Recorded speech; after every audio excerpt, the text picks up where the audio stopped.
भगवान और उनकी भक्ति। श्री स्वामी राम सुखदास जी महाराज। अध्याय 3। भगवान का सगुण स्वरूप और भक्ति। द्वितीय भाग। परमात्मा संपूर्ण शक्तियों के मूल हैं, जिससे सृष्टि मात्र का संचालन होता है। उत्पत्ति, स्थिति, प्रलय होता है। ऐसी एक शक्ति परमात्मा में माननी ही पड़ेगी। यदि परमात्मा में कोई शक्ति स्वीकार ना करें तो सृष्टि रचना आदि कार्य सिद्ध नहीं होंगे। गीता प्रेस के संस्थापक, संचालक तथा संरक्षक श्री जयदयाल जी गोविंदका ने, जो निर्गुण को मुख्य मानते थे, एक बार मेरे से एकांत में कहा था कि परमात्मा में एक शक्ति माननी ही पड़ेगी। माने बिना काम नहीं चलता। कुछ लोग ऐसा मानते हैं कि सबका निषेध होने पर एक शून्य ही शेष रहता है, अतः शून्य के सिवाय कुछ नहीं है। अगर शून्य के सिवाय कुछ नहीं है, यह बात सच्ची है, तो फिर इस बात का ज्ञान किसको हुआ? शून्य का ज्ञाता शून्य नहीं हो सकता। दूसरी बात, अगर शून्य के सिवाय कुछ नहीं है, तो फिर यह सृष्टि कैसे पैदा हुई? अभाव से भाव कैसे पैदा हो सकता है? कथम असतः सज्जायतेति, छांदोग्योपनिषद। इसलिए ब्रह्म सूत्र के आरंभ में ही आया है, अथा तो ब्रह्म जिज्ञासा जन्माद्यस्य यतः। अब यहां से ब्रह्म विषयक विचार आरंभ किया जाता है। इस जगत के जन्म आदि, उत्पत्ति, स्थिति और प्रलय जिससे होते हैं वह ब्रह्म है। सर्वोपेता च तद्दर्शनात्, वह ब्रह्म समस्त शक्तियों से संपन्न है, क्योंकि श्रुतियों में ऐसा ही देखा जाता है। तात्पर्य है कि परमात्मा संपूर्ण शक्तियों का, विद्याओं का, कलाओं का विलक्षण भंडार है। शक्तियां जड़ प्रकृति में नहीं रह सकती, प्रत्युत चिन्मय परमात्म तत्व में ही रह सकती हैं। ज्ञान पूर्वक होने वाली चीज जड़ में कैसे रह सकती है?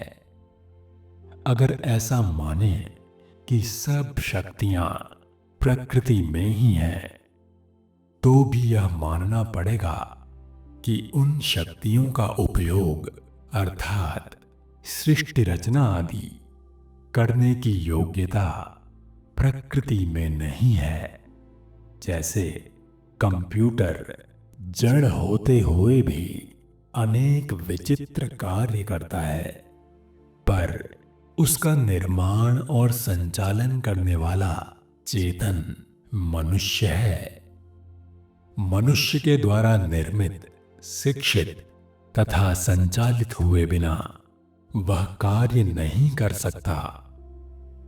कंप्यूटर स्वतः सिद्ध नहीं है, प्रत्युत बनावटी, बनाया हुआ है, जबकि परमात्मा स्वतः सिद्ध है। संसार में तरह तरह के आविष्कार होते हैं, पर आविष्कार करने वाला चेतन ही होता है। अतः संसार में जो भी विशेषता, विलक्षणता देखी जाती है, वह सब परमात्मा से ही आती है। यद यद विभूति मत्सत्वम श्रीमद् ऊर्जितमेव वा तत्तद् एवावगच्छत्वम मम तेजोंश संभवम। गीता 10वां अध्याय। जो जो ऐश्वर्य युक्त, शोभा युक्त और बल युक्त वस्तु है, उसको तुम मेरे ही तेज योग के अंश से उत्पन्न हुई समझो। यदि परमात्मा में शक्ति ना होती तो वह संसार में कैसे आती? जो शक्ति बीज में होती है वही वृक्ष में आती है। जो शक्ति बीज में नहीं है वह वृक्ष में कैसे आएगी? उसी परमात्मा की वक्तृत्व शक्ति वक्ता में आती है। उसी की लेखन शक्ति लेखक में आती है। उसी की दातृत्व शक्ति दाता में आती है। उसी की कवित्व शक्ति कवि में आती है। मुक्ति, ज्ञान, प्रेम आदि सब उस परमात्मा का ही दिया हुआ है। यह प्रकृति का कार्य नहीं है। अगर मैं मुक्त स्वरूप हूं, यह बात सच्ची है, तो फिर बंधन कहां से आया? अगर मैं ज्ञान स्वरूप हूं, यह बात सच्ची है, तो फिर अज्ञान कहां से आया? कैसे आया? क्यों आया? कब आया? सूर्य में अमावस की रात कैसे आ सकती है? वास्तव में ज्ञान है तो परमात्मा का, पर मान लिया अपना, तभी अज्ञान आया है। मैं ज्ञान स्वरूप हूं, ज्ञान मेरा है। यह मैं और मेरा अहंता ममता ही अज्ञान है, जिससे मुक्ति, ज्ञान, प्रेम आदि मिले हैं। उसकी तरफ दृष्टि न रहने से ही ऐसा दिखता है कि मुक्ति मेरी है, ज्ञान मेरा है, प्रेम मेरा है। यह तो देने वाले परमात्मा की विलक्षणता है कि लेने वाले को वह चीज अपनी ही मालूम देती है। मनुष्य से यह बहुत बड़ी भूल होती है कि वह मिली हुई वस्तु को तो अपनी मान लेता है, पर जहां से वह मिली है उस तरफ उसकी दृष्टि जाती ही नहीं। वह मिली हुई वस्तु को तो देखता है, पर देने वाले को देखता ही नहीं। कार्य को तो देखता है, पर जिसकी शक्ति से कार्य हुआ उस कारण को देखता ही नहीं। वास्तव में वस्तु अपनी नहीं है, प्रत्युत देने वाला अपना है। प्रहलाद जी कहते हैं, शास्ता विष्णुरशेषस्य जगतो यो हृदि स्थितः तं मृते परमात्मानं तात कह केन शास्यते। विष्णु पुराण। हृदय में स्थित भगवान विष्णु ही तो संपूर्ण जगत के उपदेशक हैं। हे तात, उन परमात्मा को छोड़कर और कौन किसको कुछ सिखा सकता है? नहीं सिखा सकता। ध्रुव जी कहते हैं, योऽन्तः प्रविश्य मम वाचमिमां प्रसुप्तां संजीवयत्यखिल शक्तिधरः स्वधाम्ना अन्यांश्च हस्तचरण श्रवणत्वगादीन् प्राणान् नमो भगवते पुरुषाय तुभ्यम्। श्रीमद् भागवत। प्रभो, आप सर्वशक्ति संपन्न हैं। आप ही मेरे अंतःकरण में प्रवेश करके अपने तेज से मेरी इस सोई हुई वाणी को सजीव करते हैं तथा हाथ, पैर, कान, त्वचा आदि अन्यान्य इंद्रियों एवं प्राणों को भी चेतनता देते हैं। मैं आप अंतर्यामी भगवान को प्रणाम करता हूं। केनोपनिषद में आता है, ब्रह्म देवेभ्यो विजिज्ञे तस्यः ब्रह्मणो विजये देवा अमह्यन्त ता ऐक्षन्तास्माकमेवायं विजयो अस्माकमेवायं महिमेति। परब्रह्म परमेश्वर ने ही देवताओं के लिए उनको निमित्त बनाकर असुरों पर विजय प्राप्त की, परंतु उस परब्रह्म परमेश्वर की विजय में इंद्रादि देवताओं ने अपने में महत्व का अभिमान कर लिया। वे ऐसा समझने लगे कि यह हमारी ही विजय है और यह हमारी ही महिमा है। देवताओं के इस अभिमान को नष्ट करने के लिए परब्रह्म परमात्मा उनके सामने यक्ष रूप से प्रकट हो गए। उसको देखकर देवता लोग आश्चर्यचकित होकर विचार करने लगे कि यह यक्ष कौन है। उसका परिचय जानने के लिए देवताओं ने अग्निदेव को उसके पास भेजा।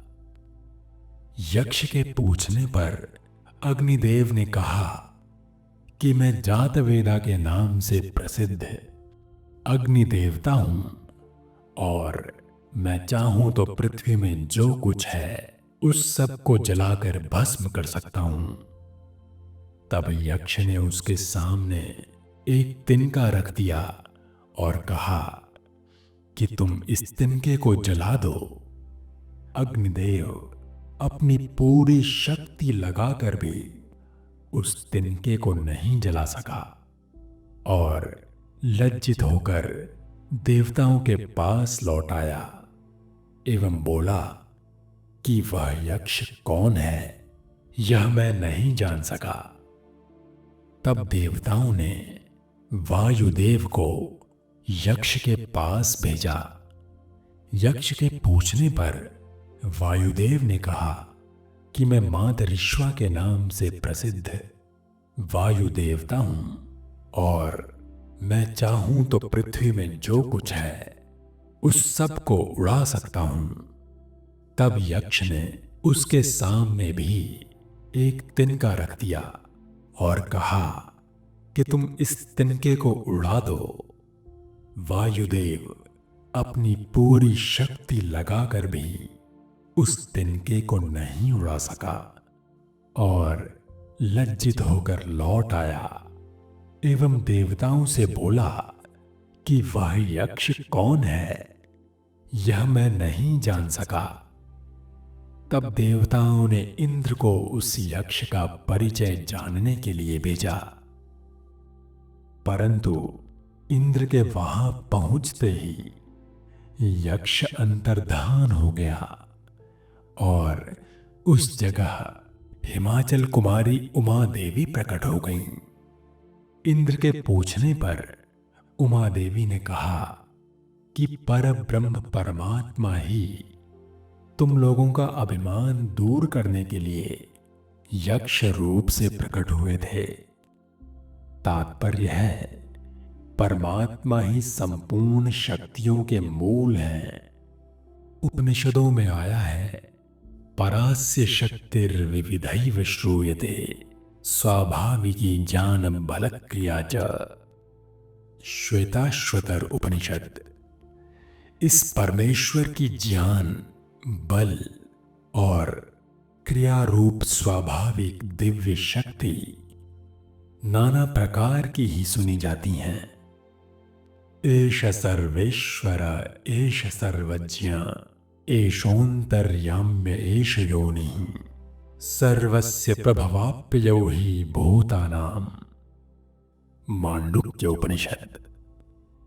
यह सबका ईश्वर है, यह सर्वज्ञ है, यह सबका अंतर्यामी है, यह संपूर्ण जगत का कारण है, क्योंकि समस्त प्राणियों की उत्पत्ति, स्थिति और प्रलय का स्थान यही है। यतो वा इमानि भूतानि जायन्ते येन जातानि जीवन्ति यत् प्रयन्ति अभिसंविशन्ति तद्विजिज्ञासस्व तद्ब्रह्मेति। तैत्तिरीय उपनिषद। ये सब प्रत्यक्ष दिखने वाले प्राणी जिससे उत्पन्न होते हैं, उत्पन्न होकर जिसके सहारे जीवित रहते हैं तथा अंत में इस लोक से प्रयाण करते हुए जिसमें प्रवेश करते हैं, उसको तत्व से जानने की इच्छा कर वही ब्रह्म है। तस्माद् वा एतस्माद् आत्मना आकाशः सम्भूतः आकाशाद् वायुः वायोरग्निः अग्नेरापः अद्भ्यः पृथिवी पृथिव्या ओषधयः ओषधेभ्योऽन्नम् अन्नात् पुरुषः। तैत्तिरीय उपनिषद। निश्चय ही उस परमात्मा से पहले पहल आकाश तत्व उत्पन्न हुआ।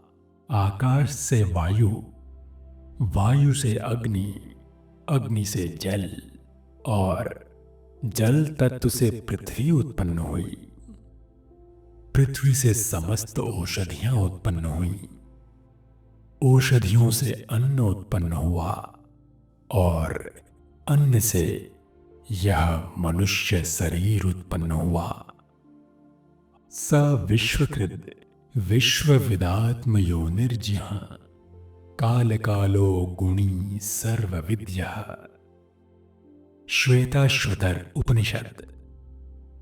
वह ज्ञान रूप परमात्मा संपूर्ण जगत का रचयिता, सर्वज्ञ, स्वयं ही अपने प्राकट्य का हेतु, काल का भी महाकाल, संपूर्ण दिव्य गुणों से संपन्न और सबको जानने वाला है। यह सर्वज्ञः सर्वविद्यस्य ज्ञानमयं तपः तस्मादेतत् ब्रह्म नाम रूपमन्नं च जायते। मुंडकोपनिषद। जो सर्वज्ञ तथा सबको जानने वाला है, जिसका ज्ञानमय तप है, उसी परमेश्वर से यह विराट रूप जगत तथा नाम, रूप और अन्न उत्पन्न होते हैं। एतस्मात् जायते प्राणो मनः सर्वेन्द्रियाणि च खं वायुर्ज्योतिरापः पृथिवी विश्वस्य धारिणी। मुंडकोपनिषद। इसी परमेश्वर से प्राण, मन, अंतःकरण, समस्त इंद्रियां, आकाश, वायु, तेज, जल और संपूर्ण प्राणियों को धारण करने वाली पृथ्वी उत्पन्न होती है। उपनिषदों में आई उपर्युक्त बातें सगुण परमात्मा की हैं, निर्गुण आत्मा की नहीं। गीता में भी सगुण परमात्मा से ही सृष्टि की उत्पत्ति आदि बताई गई है। सर्वभूतानि कौन्तेय प्रकृतिं यान्ति मामिकाम् कल्पक्षये पुनस्तानि कल्पादौ विसृजाम्यहम्। प्रकृतिं स्वामवष्टभ्य विसृजामि पुनः पुनः भूतग्रामम् इमं कृत्स्नम् अवशं प्रकृतेर्वशात्। गीता नवमोऽध्याय। हे कुंती नंदन, कल्पों का क्षय होने पर संपूर्ण प्राणी मेरी प्रकृति को प्राप्त होते हैं और कल्पों के आदि में मैं फिर उनकी रचना करता हूं। प्रकृति के वश में होने से परतंत्र हुए इस प्राणी समुदाय को मैं कल्पों के आदि में अपनी प्रकृति को वश में करके बार बार रचता हूं। मयाध्यक्षेण प्रकृति सूयते सचराचरम। गीता, नवमोध्याय। प्रकृति मेरी अध्यक्षता में संपूर्ण चराचर जगत को रचती है। अहं कृत्स्नस्य जगतः प्रभवः प्रलयस्तथा। गीता, सप्तमोध्याय। मैं संपूर्ण जगत का प्रभव तथा प्रलय हूं।